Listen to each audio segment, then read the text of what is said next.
What's up, everyone? Welcome back to the Paradox Kingdom. My name is Steven Hernandez, and I have the one, the only, the rap extraordinaire, cajon player, Randy Mason.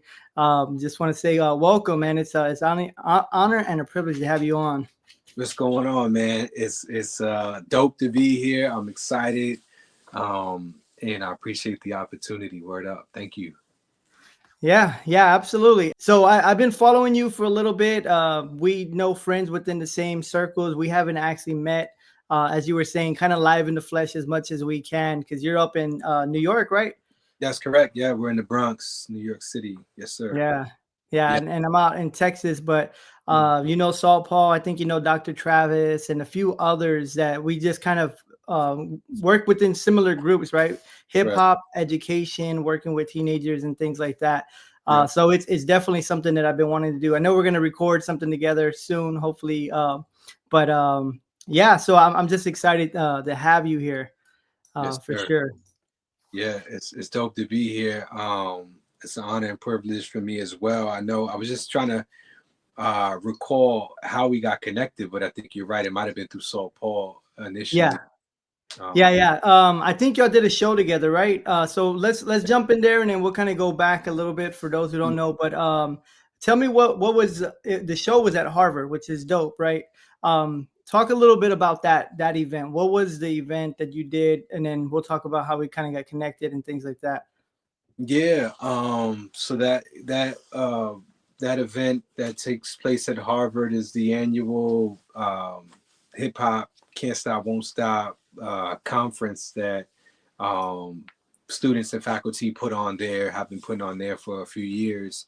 Shout out to Asia, who's the person who got me connected and plugged in there. But yeah, it was basically a conference, celebrating the culture and the art, and bringing together artists and educators and practitioners and students as well, for 2 days of workshops and performances and keynote speakers and things like that.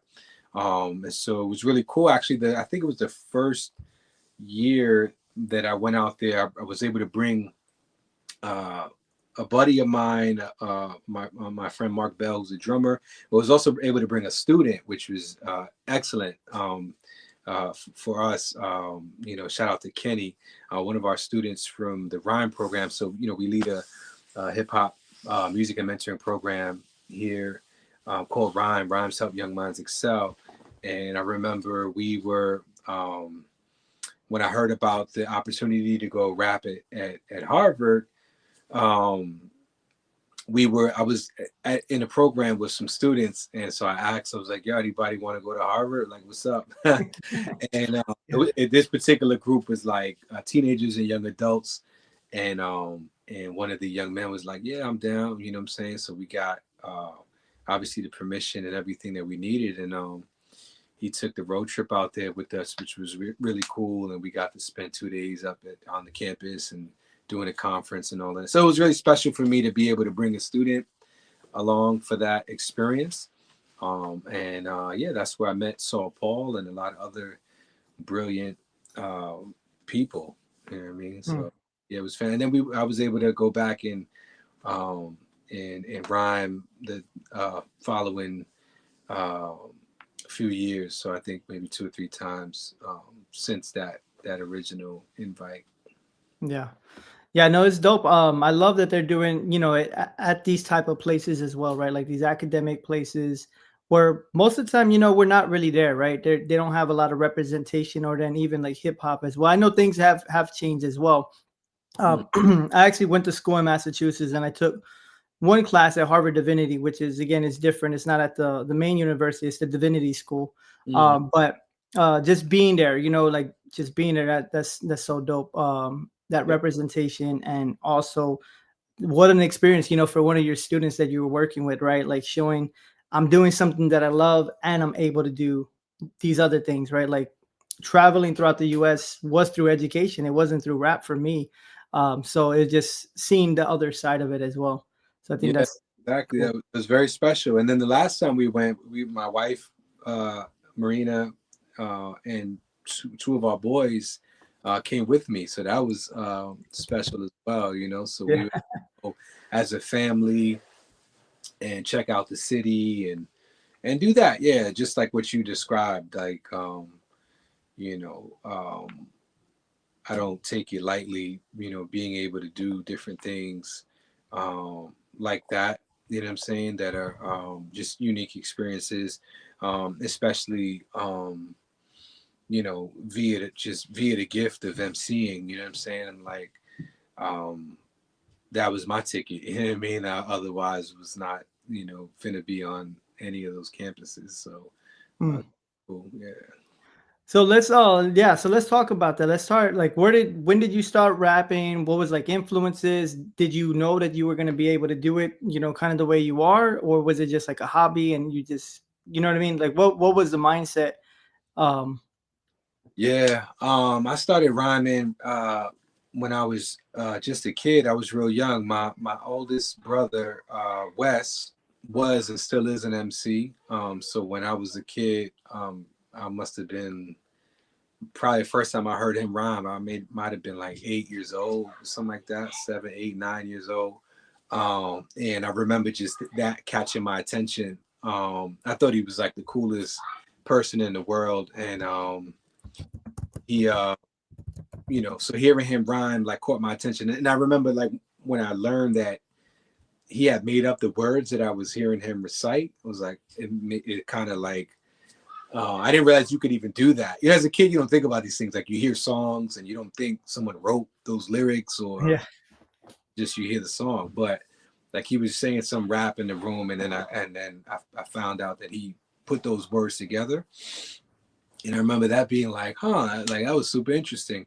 And so, after that, yeah, just started messing around just for fun, freestyling and just rapping for fun, watching,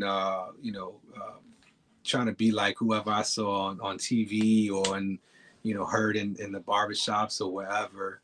Um, and yeah, I remember like trying to record little tape cassettes. I had the I remember that. Yeah. put the blank tape in, you hit record, you like rap into the radio. And Yeah. so just making little tapes. And then yeah, it just began to progress and become just something that I really enjoyed doing. And eventually discovered that I was actually good at it. There was another moment at a in school. I was in the fifth grade at um, uh, was it 72 PS 72 in the Bronx, and it was a fifth grade um, like school dance party, and I was in we were there in the cafeteria, and I remember I was just like I was kind of too shy to be involved and like have fun like all the other kids were like dancing and having a blast, and I was just like, man, trying to figure out like where do I fit in with this whole situation. And then they had a DJ played Killing Me Softly by Lauryn Hill. Hmm.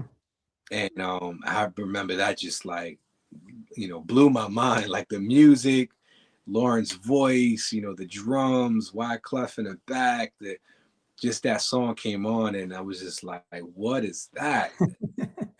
Then all the kids sang the bridge, like the DJ would, like mute the record, and you just heard all the kids. Mm, Oh, that's cool.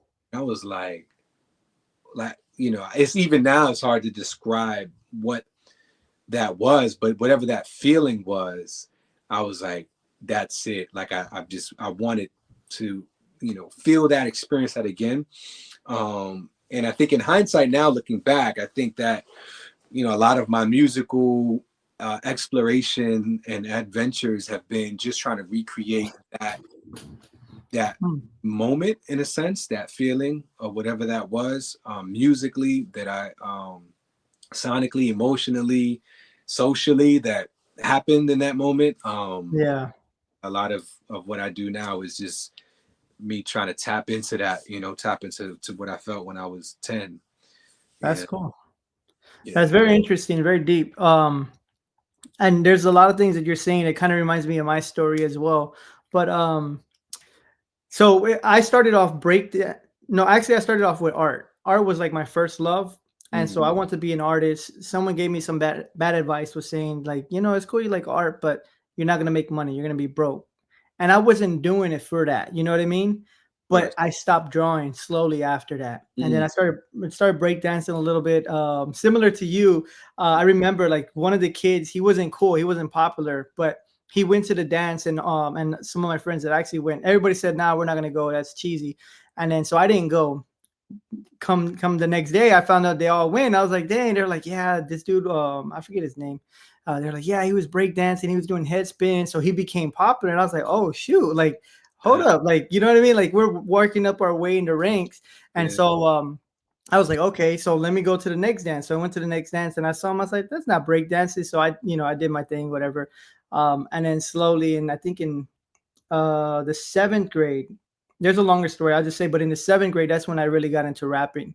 Mm, So I did and then later on I did a little bit of DJing. So I kind of did the four elements of hip hop. Um, but it was in that moment of like kind of recreating because I was like seeing other people see that like, oh man, this guy is dope. So I was like, oh, so maybe I'll try to do that.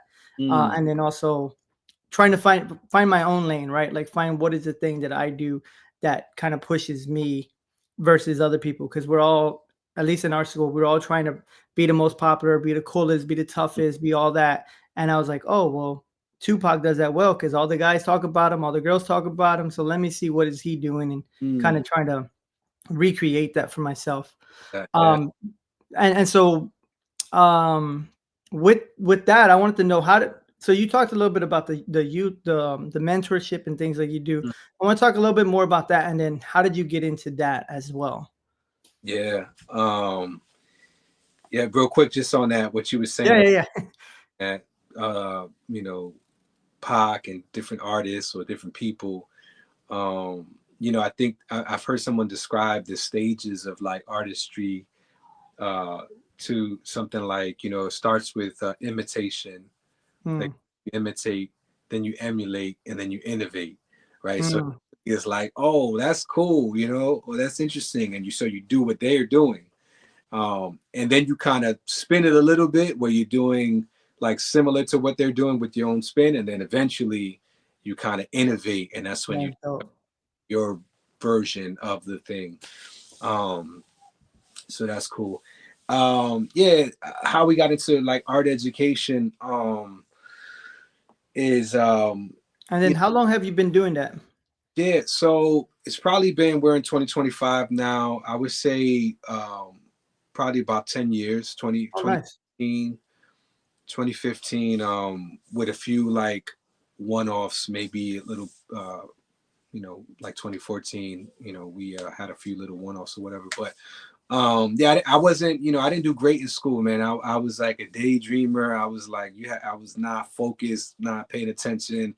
I was writing rhymes. I was trying to break and do graffiti and all the other things. Everything I get paid to do in school now, I got in trouble for doing in school when I was a Which kid. is crazy, right? Wow. Yeah. The school system needs to innovate for sure. Yeah. So, it just it wasn't really a space for it in the schools that I went to. It wasn't, outside of, within a student ecosystem, right? Within a student culture, yeah, there was a space for it. I would rhyme and we would draw crowds, and it was this Yeah. whole amazing.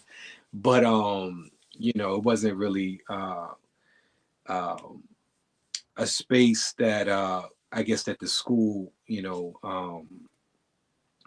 had for me, right? So there's I'm thinking there was this guy, there was a teacher, he was like a counselor, I think, my freshman year in high school, and he was new to the school. I remember he just got hired, and I guess he heard all the kids saying, "Yo, Ran raps and all this stuff," and he was like, "Yo, let me hear some." I don't even think I rhymed for him. He asked me to read it, so I gave him my rhyme book, and he's like, "I'm Hmm. gonna bring it back," and he left, and he came back, and I remember being so like he was so impressed.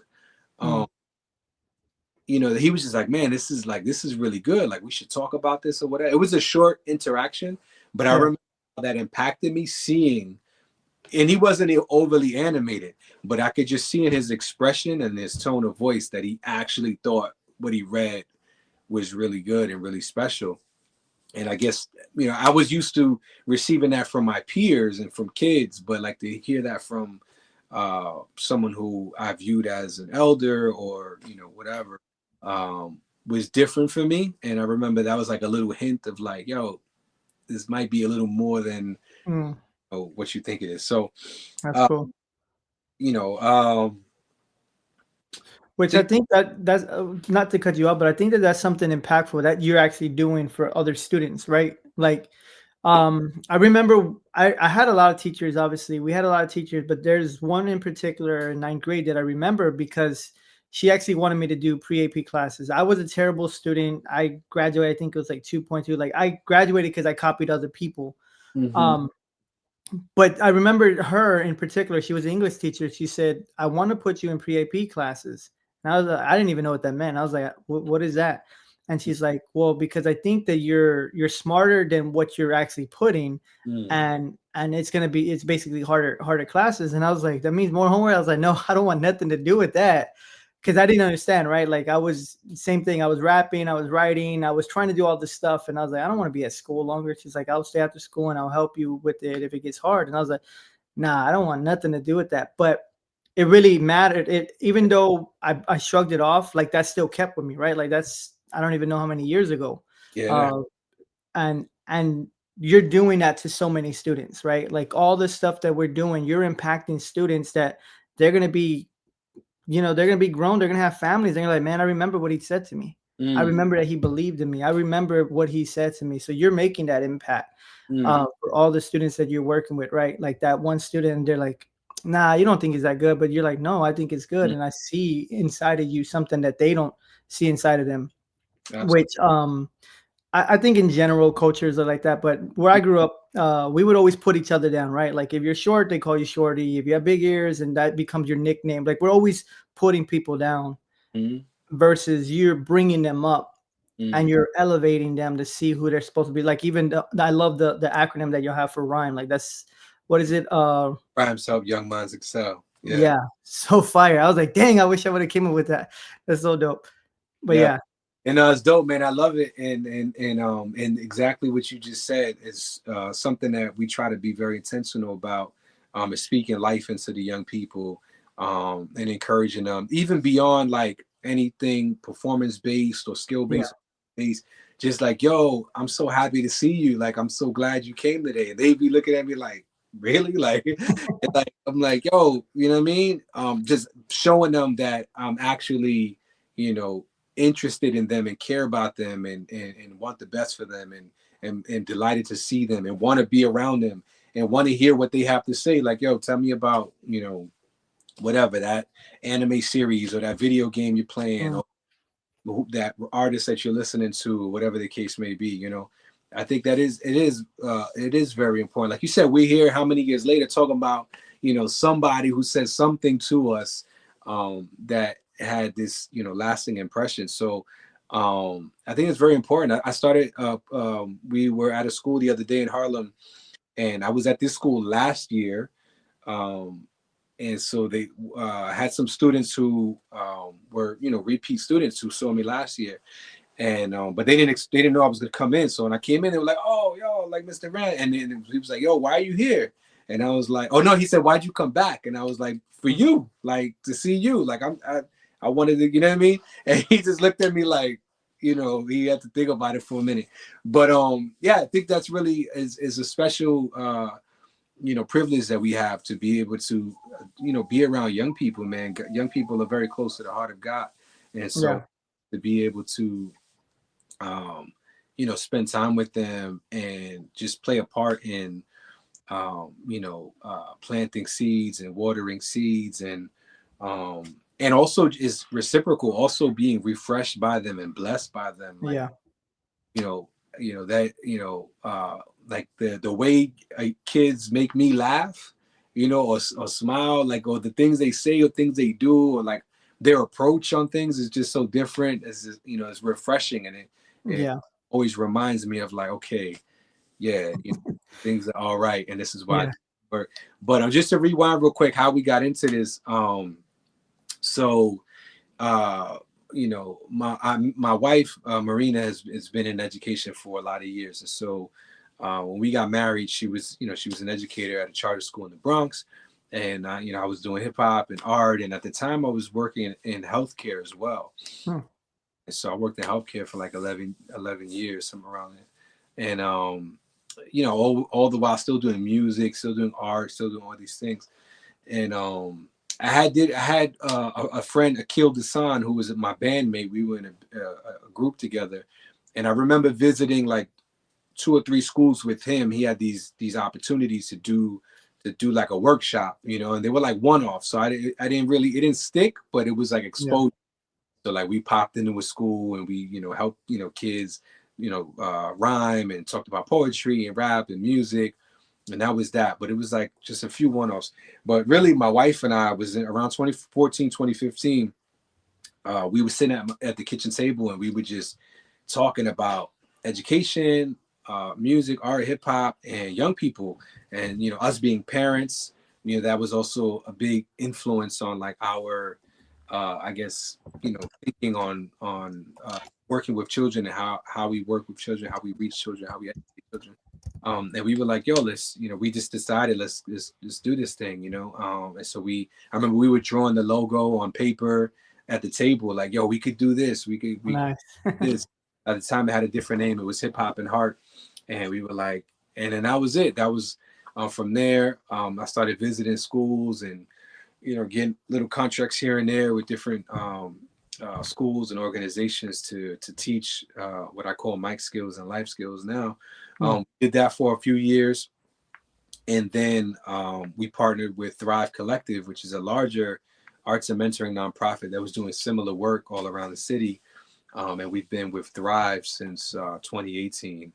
Hmm. Uh, and so through Thrive, we've been able to expand and develop and grow the program, um, and bring on a team and things of that nature. So um, yeah, it's Yeah. Yeah. No, that's dope. There's there's so many things. Even as you're talking, I'm writing a list, and I'm like, man, I know we have a shorter, a short amount of time. So, but um, I was talking to somebody, and she does like music therapy as well. She sings and plays the guitar. But which I think is similar as well. But the way she framed it, because kind of like how we got into what we do, and it just kind of happened, right? Because I became a Christian. My whole life changed. I started doing things, and I just started working with you because I was rapping, and they kind of looked up to me, and then they also understood me. I always, in my mind, always felt like older people look down on me because I rap, and then also how I dress. mm, So I was working with youth all the time, and so the way she framed it was like it's almost like you're reaching back to your teenage self and giving advice that you wish somebody had, right? mhm, um I had a bunch of friends. They would always tell me their problems and stuff like that, but I didn't have anybody I shared my problems with, so I would write. But I also didn't have like mentors giving me good advice. I had mhm. OGs giving me stuff, and like we said, rappers, and it's like Yeah, it wasn't good advice. Three focus, right? Faith, family, and what's the other yeah, one? faith, family, hip hop. You know what I Hip mean? hop. God first, always over everything, and is involved intricately with everything. So that's the fountainhead from which everything else flows, is the way I Mm. like to think about it. And then he blessed us with our family, and that is our first ministry and our primary ministry. Um, and then from there, the art and the hip hop and the education and the things we do at the church and everything. And but yeah, faith, family, hip hop has been it's been my world. Um, Yeah. How did you get into playing the cajon? Like, did you see somebody? Did you just pick it up, or what? How did that whole thing happen? yeah, that's a great question. It's funny. My son Josh asked me that today, Hmm. because we was leading a rap and cajon percussion workshop at a library in Queens, and I had my kids come help assist because I had all these drums, and so they were bringing the drums in for me and everything. And on our way home, he's like, Dad, when did you play your first cajon, or how did that come about, or whatever? So it was actually my buddy Akil Dasan, who I referenced earlier. We were bandmates in a group, and it was kind of like a soul hip hop, kind of like a Fuji's Hmm. vibe. Three of That's us, dope. bassist, vocalist, Adeline, and then Akil was on guitar. He would rap, sing, beatbox, do everything. And then I was like the lead MC essentially. And I remember he just gifted me this box. Had never saw it before. I didn't know what it was, never heard it. And he was like, "Yo, this is a drum. You should try it." You know what I mean? And his reasoning was like, "Yo, because we had the whole band vibe." He was like, "You're not rapping. This gives you something to do, right?" Because I would Mm. just two step, I would back them up and like just hype them up or whatever. He was like, "This gives you can hold down a beat when you're not rapping, whatever." So that was it. I was like, okay, cool, this is interesting. And I did just that. I began to play it at shows when we would go out. And initially it was just that. Like when I was rapping, I wasn't playing it. So I Mm. rap for my part of the song. And then when I finished rhyming, then I would hold down a beat, try to hold down a beat. And so that was the beginning of how I got into it. And then over the years, man, I just began to fall in love with it, learn more about the history of it, African Peruvian drum handmade by slaves, Mm. like a Peruvian version of a an even older West African drum called the gome. So like the story is interesting and just learning and playing, and then eventually it began to it, it became like the next iteration of my artistry as an MC because I was like, okay, how do I integrate like rhyming and playing, like simultaneously? Can I do that? And so that became the next goal. Like, all right, let me figure that out. Um, and yeah, it just began to develop and grow. And so that's like my thing now is, or has been for a while, is rapping and playing. And it's something about again talking about childhood, talking about growing up, talking about like we Mhm. play beats on the table on the cafeteria Yeah. and rap or on the desk in the class, and like some about that rhythm and that sound that just you know that that drew me in. um and so yeah, that's kind of how I got involved with the cajon. And then also, shout out to Saul Paul, Mm. because I remember seeing Saul Paul uh, at Harvard. And I remember I was playing the cajon at the time, but there's different like seasons or levels or stages of my relationship with the instrument, right? Yeah. But when I saw Saul Paul, he was talking about incorporating the guitar in his artistry and how that really helped set him apart and kind of, Yeah. you know, usher in this whole new kind of way of doing what he was doing and everything. And I remember hearing that, I was like, oh, I think that's what the drum is or could be for me. I need to lean into that even more. I remember thinking Yeah.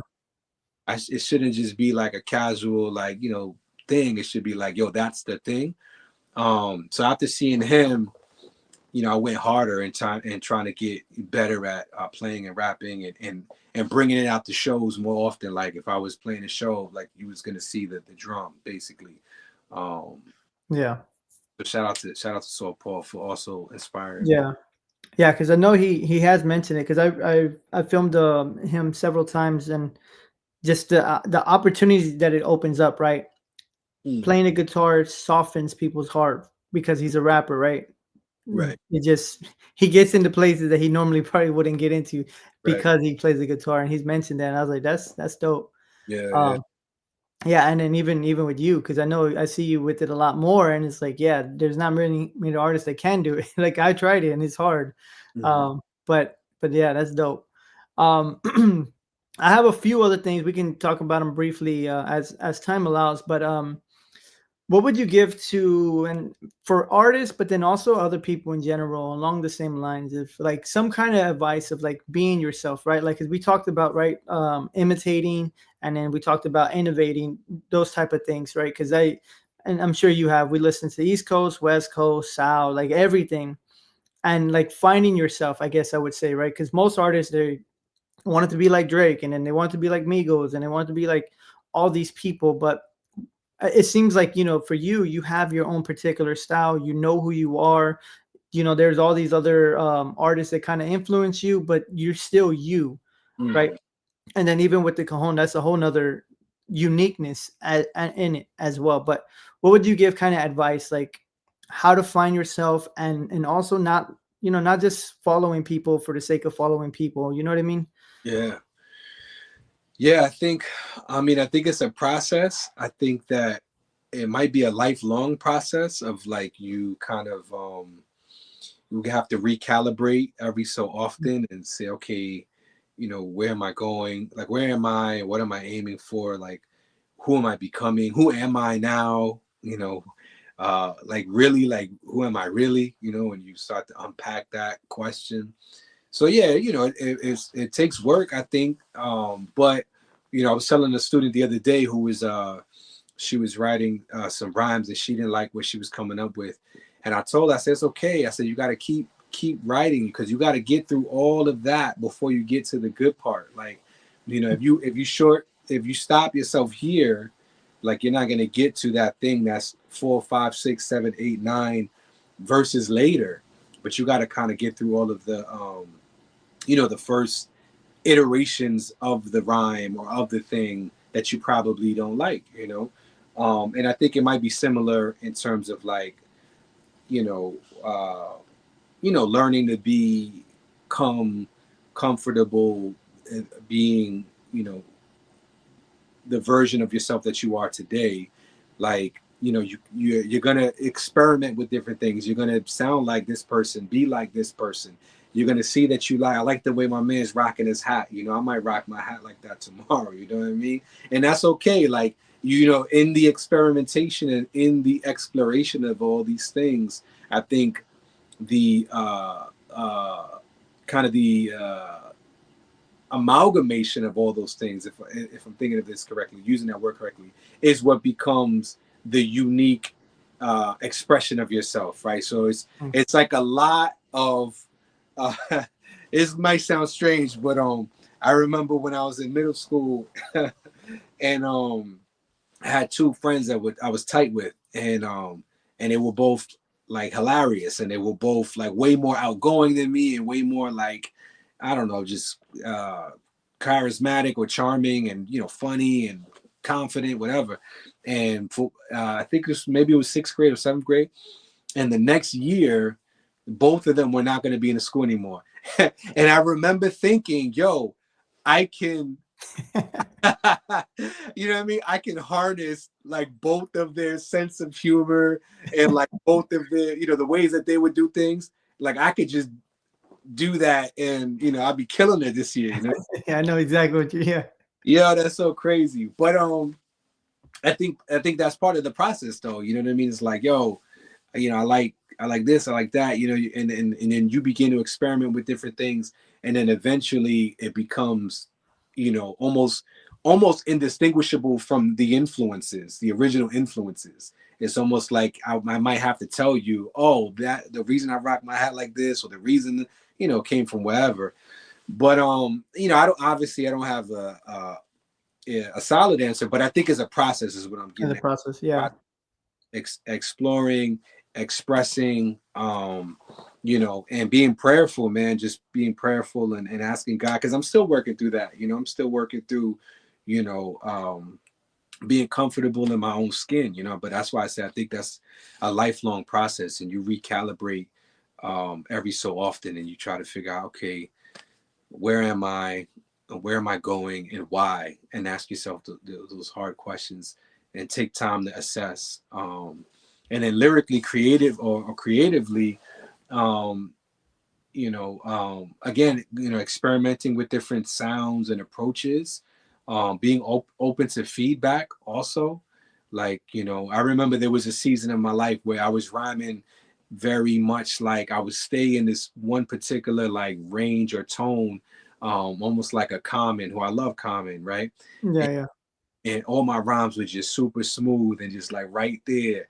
And somebody told me one time that, like, you know, to not be afraid of like, um, different types of inflections and emotions in your music, and in how you use your voice. And I remember thinking about that, and then just kind of playing with the way I would say things, and that led me down this whole Mm. other track of like a different sound that began to develop because I was like implementing something that I learned. um, Yeah. Yeah, Yeah, it's, no, that's dope. Yeah, that is dope, and I think that that's really important because it's funny because I work with a lot of students that are in juvenile detention center, somewhere in middle school, high school. And it's funny because like the ones that are like act the toughest, are like, man, I'm a freestyle, I'm this and that. And then when I put on the beat, I'm like, all right, let's go. And then they were scared, but I had a group of these girls. There was like the only time I ever taught a class of mainly all girls. They were sixth graders. They were just like getting it. Like the first day they were like freestyle, next time they were beatbox. And I was like, this is crazy because we're afraid to look dumb, oh right? yeah. Like that's one of the things, the issues, but experiment, like that's what it is, like freestyling and messing up, that's part of the process, right? Like if Mhm. we think about like the outliers, the 10,000 hour rule type of thing. But a friend of mine actually said it only takes 10,000 hours if you don't have mentors and people around you that can help you go faster. And I was like, Mhm. dang, that's powerful. Yeah. Because I was like, yeah, we need to put in those 10,000 hours. He's like, no, if you have people like you and Mhm. us and mentors, they're going to see those blind spots and help you to go way faster, That's right? good. What is, and I'm curious because I love how you were talking about how you and your wife were like just sitting at the table and like drawing up sketches and dreaming. Mm. And then now you partner with Thrive and things like that. Cause me and my wife were working on some things too. So we're like doing the sketches, got vision boards. But I want to know, what is a big vision? Like if you can do anything, you had all the money, you know what I mean? Like you're expanding, but maybe there's something even bigger, right? Mhm. Or maybe it's just like going to all the states or whatever. I was just curious, what would that be for you, or where y'all headed, Mm. um, you and your wife and your family, but then also with Thrive, maybe it's together as well. But I was just curious because I know you have like these amazing visions and dreams and stuff like that. Yeah, man, that's a good question. I've been, praying that God would um help me to dream again in a way that is uh uninhibited. I think that I've some parts of me have become a bit jaded and cynical. I guess I've been afraid to dream beyond. You know Mm, what I mean? And and I know that I need to break out of that. So, but I mean, as a family, our mission as a family um, is to love God, to love ourselves, and to love our neighbors humbly, honestly, and heroically. Like mm, that's like our mission I statement. love Is that. my dream is like is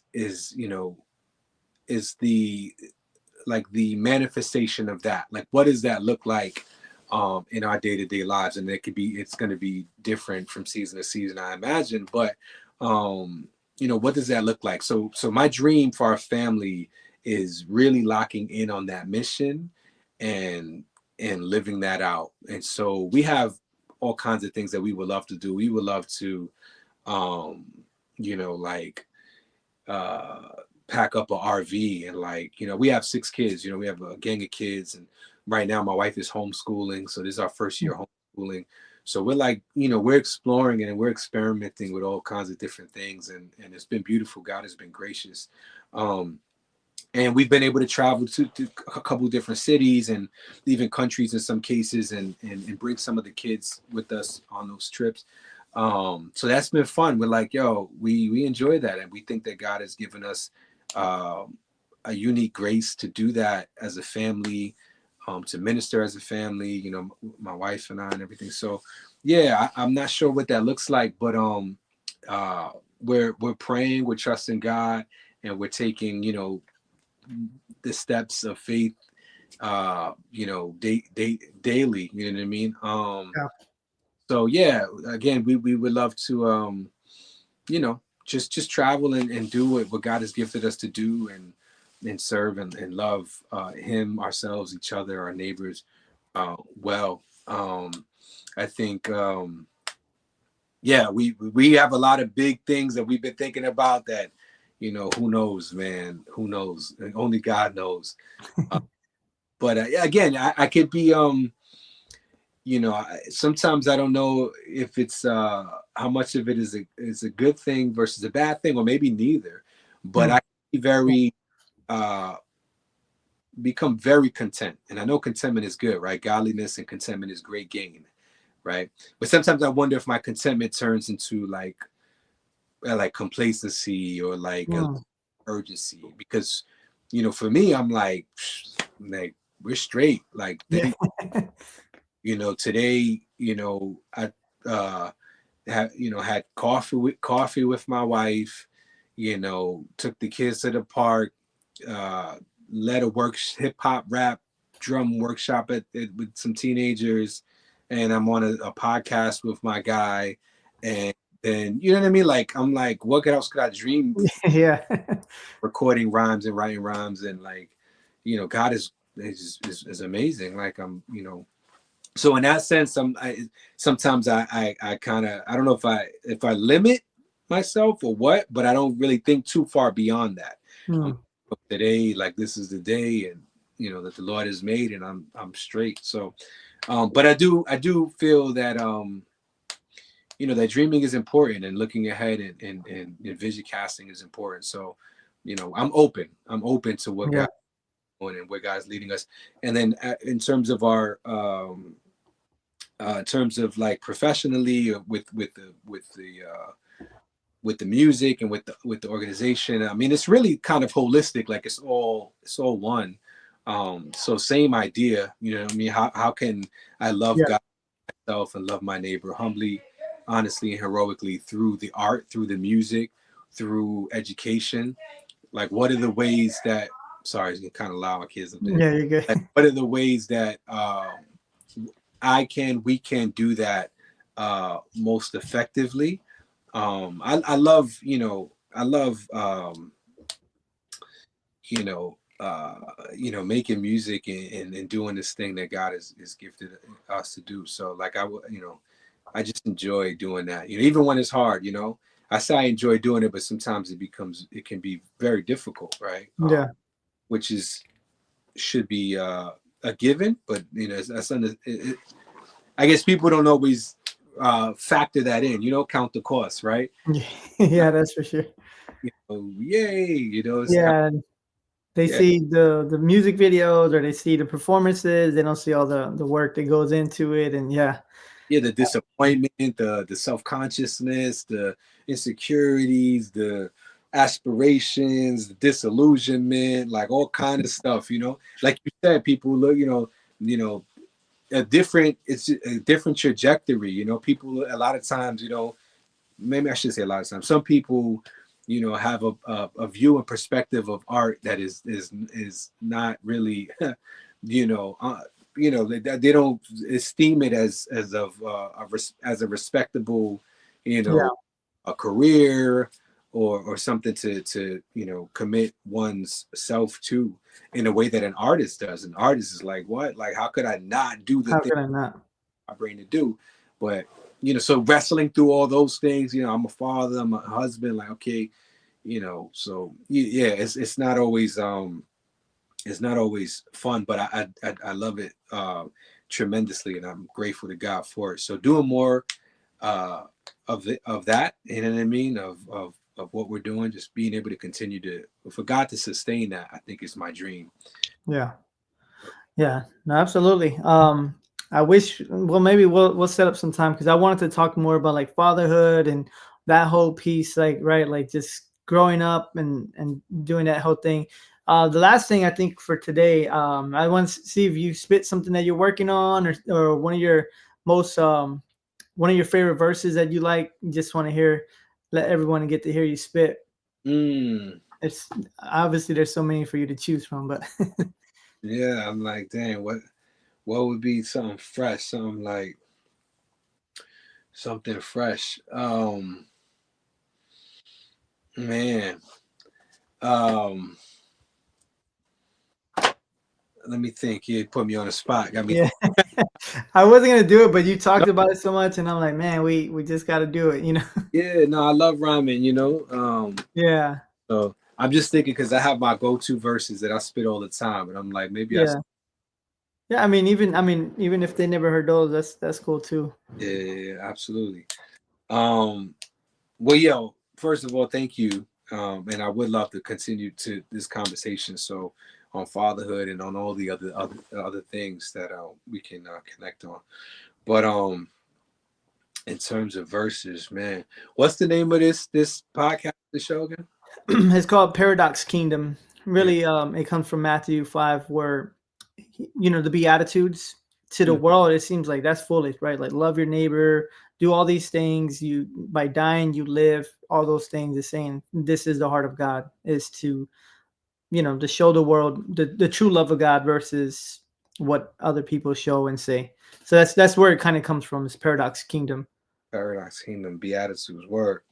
All right, so maybe I'll start with low free and then I'll put it There up. we go. There you go. Hey yo, we live on Paradox Kingdom. The love of God is what we trying to bring them. And yo, we draw that from reading Beatitudes, all about love and gratitude. And I'm kicking it with my man having a conversation. It's just two of us, but it feels like a celebration. Actually, it's a very special occasion. And by the way, my name is Randy Mason. Hmm. And anytime I get to talk about these things, I feel real good inside, something like a king. Make me want to rap, yo, it made me want to sing. Yo, we asked me to rhyme and then go ahead and do my thing. So I'm going to do that and I'm going to do it right now. But first, I had to warm it up with a freestyle. As you can see, it always makes me smile. Um, and it's never been a long while since the last time I've done it. Flow keep coming from the diaphragm or the stomach. Pride comes before the plummet. Nah, they don't want it. When I was young, I used to get blunted, but now I get lifted with my hands up high, praising the great Adonai, the great I am. When I rock this jam, I don't got a mic, but I got a pen in my hand. And what's that for? Because I ain't even writing. The freestyle's exciting. These lyrics are reciting. But all right, let me kick a verse. Yo, That's dope. this love like a lyric and let it change me, but not just in appearance. I mean, internally. I mean, eternally. Look how hard our hearts are. We all need surgery. I seek earnestly, fervently, urgently to be free permanently, personally, to learn God horizontally and vertically to the furthest degree, superlatively. And your love is the love that leads me there. Because I was lost, but your love ain't leave me there. Wherever I go, you go and meet me there, even in deep despair. How could you even care? This ain't even fair. All these weeds and tears. I denied you and lied to even swear. Man, I was reckless. Still, you treated my life like a record and made a remix the world need to hear. The good shepherd that leave 99 behind just to find the one that got lost somewhere along the line. Lay his life on the line for the sheep, slaughter beast, tear your name in the air, yeah.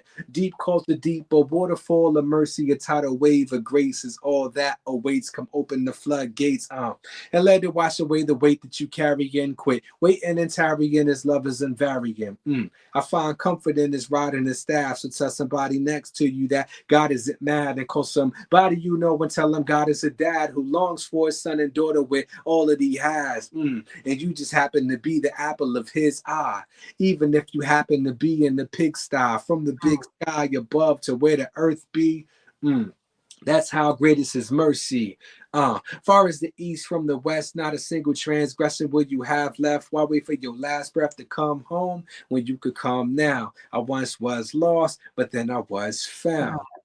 No longer is my head hung down. Celebration dance, touchdown. Yeah, something like that. That's what's up, man. I Yeah, appreciate that. yeah. That's dope. Thank you, man. I appreciate you. Yeah, we definitely gonna have to get together. I'm gonna hit you up. I know you're always like, yeah, let's hit I was like, hey, let's do a song together. Yeah, hit me up, and then I never hit you up. Yeah, let's do it, man. I'm working on a bunch of demos now. Maybe I'll send you some too that I'm working on. But yeah, I'm always down to build. So I appreciate what you do and been, tuning in when I can and different things that you've been sharing. So you sent me the invite for this. It was like, absolutely, let's do it. Yeah. Yeah, yeah. No, I really appreciate it. Appreciate your time. I know you're a dad. You do a bunch of other stuff as well. And just you're one of the few people that I know, like whenever I ask you something, you're always like down to give me, I say game, right? Like you give me stuff, give me advice, give me wisdom versus, I've been in Christian hip hop since 2006. Mm, And there's a reason why I don't really do it as much. I felt jaded, you know what I mean? So hmm but also just because I know that it's toxic. I don't mm, want to say too much, other than that, but I see your heart, I see your love, I see your humbleness. So your mission, I would say you are living that out well. Oh You know what man, I mean? You're living it out well. You're I don't know, I don't remember exactly how you said it, but you are yeah. humble and then also you love heroically. Mm. That's so salute to you, salute to your family. Um all the students that work with you are definitely blessed. So And but again, yeah, man, I appreciate your time. yeah, yo, likewise. Thank you, man. You've been a great encouragement to me, and this conversation is life giving. So, continue to do what you do. God's grace is evident on your life, and on your work. So, yeah, I pray that God continue to prosper you and everything you put your hands to. And I look forward to rocking, getting a verse on some, having another conversation, continuing this, Yeah. building. So, yeah, man, thank you. Yeah, absolutely. And for everyone, we appreciate y'all tuning in. You can like, subscribe, send it to your friend, your family, your grandma, everybody. But until next time, peace. Peace. Appreciate you.